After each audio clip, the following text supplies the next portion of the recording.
You just pulled up to work in a nicer car than your boss.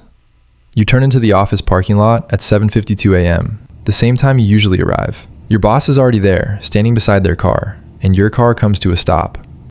You switch off the engine, but keep your hands on the steering wheel for a second. Your boss turns their head. They look at your car first. Their eyes move across the front, the badge, the wheels, then up to your window. Now they know it's you.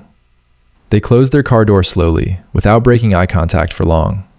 You open your door, and in head lives every unspoken thing about money and position and who is actually ahead of who in this industry. They get to their office on the second floor, and they look down at the parking lot. Your car is still there, and they are going to spend the rest of the day pretending it is not. It does not matter what kind of boss they are, strict or relaxed, mentor or micromanager, the one who remembers your birthday or the one who has never once asked how you are doing. The human brain measures, that is what it does, and your car just gave it something to measure. So when yours pulls in on a Monday morning and it is better than theirs, the kind of better that other people in the parking lot are going to notice too, something fires in their brain before they can stop it. That car does not belong to salary range. Because they know what you earn. They approved your last raise. They signed off on your title. They know where you sit in this building and what that position is worth on paper. And that car does not belong to any of that. So now they have a problem. Before they even get to their desk, they are running through every possible explanation. Could it be that you took out a loan and stretched it thin to look a certain way? They have seen that before.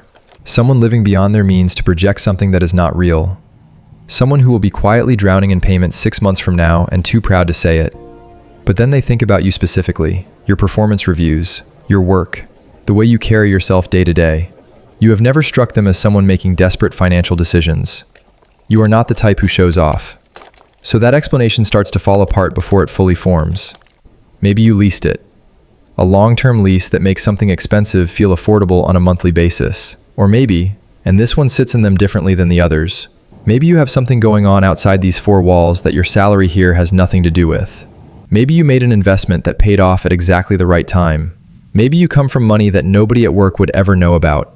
Maybe the person you go home to every night earns enough to change the entire equation in ways that your title here does not reflect. Maybe this job is not what you depend on. Maybe this job is just what you do between 9 and 5. That thought lands differently than the others. It does not dissolve the way the first ones did. It just sits there. And a boss who cannot explain you is a boss who can no longer fully control you.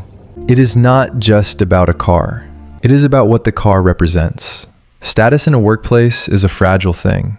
It is built carefully over years. The title on the door, the parking spot, the salary that nobody talks about directly, but everybody knows approximately. The ability to walk into a room and have the room adjust to you without you having to ask it to. Your car just quietly challenged all of that. You did not make an announcement. You did not park it sideways across 2 spots or bring it up in conversation.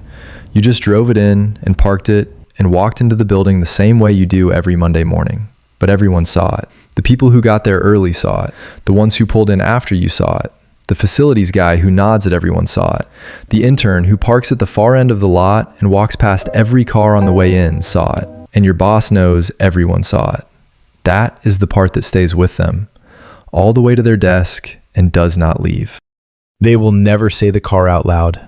It will never come up in a meeting. It will never be mentioned in a one-on-one.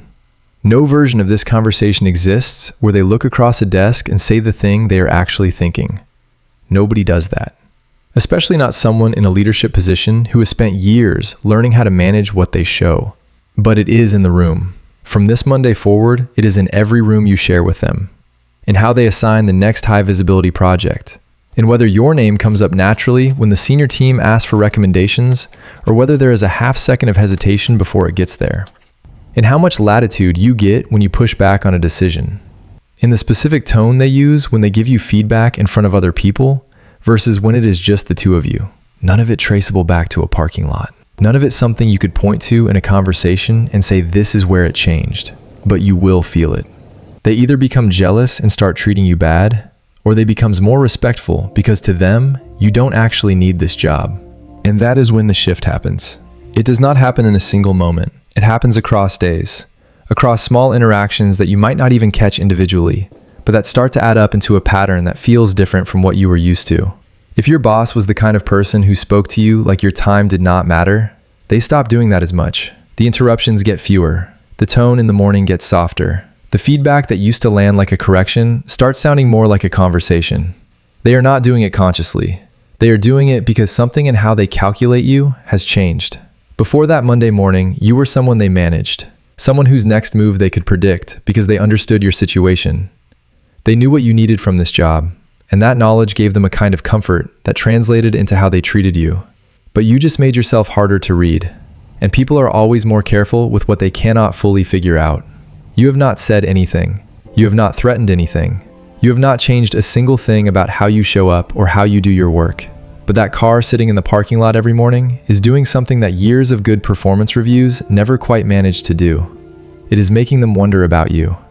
And wonder, in a workplace, almost always looks like respect from the outside. The parking lot never lies. It shows exactly where everyone stands, what everyone has, what everyone pulled up in that morning. No titles out here, no org chart, just cars in a lot and the stories they tell before anyone opens their mouth. And sometimes, the car in the employee spot tells a story that the org chart completely missed. You did not come to work on Monday to make a statement. You did not plan this. You did not time it. You just bought a car that you worked for, and you drove it to work the same way you drive it everywhere else. But in a building full of people who measure everything, including themselves, against everything around them, a car is never just a car. It is information. And your boss has been processing that information since 7:52 this morning. If your car has ever changed the energy in a workplace, drop it in the comments below.